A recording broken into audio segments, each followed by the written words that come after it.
আহত হয়েছে কয়েকশো জন। জলোৎসবের এই দুর্ঘটনাকে খেমারুজ শাসন আমলের গণহত্যার সবচেয়ে বড় দুর্ঘটনা বলে মন্তব্য করেছেন দেশটির প্রধানমন্ত্রী হুন সেন। পরাগ আজিমের রিপোর্ট। জলোৎসবের শেষ দিনে নমপেনের ক্ষুদ্রদ্বীপ ডায়মন্ডে জড়ো হয়েছিল অসংখ্য মানুষ। কনসার্ট শেষে টনলেসেপ নদীতে নৌকাবাইচ দেখতে একটি ব্রিজ পার হচ্ছিল হুজুগে জনতা। দুপাশ দিয়েই ব্রিজে উঠতে থাকে জনগণ। মাঝখানে প্রচণ্ড ভিড়ের চাপে বেশ কয়েকজন অসুস্থ হয়ে পড়লে অন্যদের মধ্যেই ছড়িয়ে পড়ে আতঙ্ক।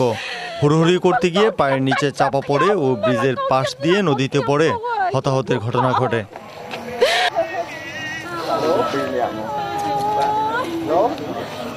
নমপেনের প্রধান হাসপাতালে এখন শুধু লাশ আর লাশ।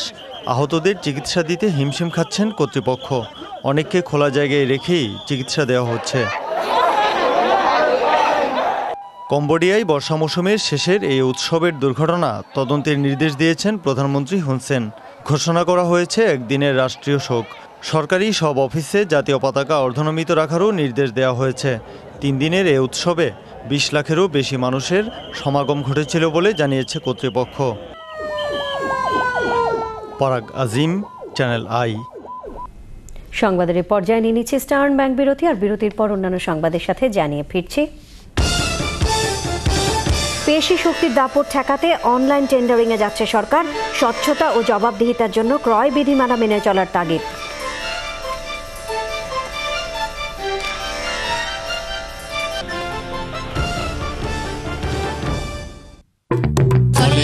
মশলা তৈলবীজ ভুট্টা ডাল ডালের কথা কি কব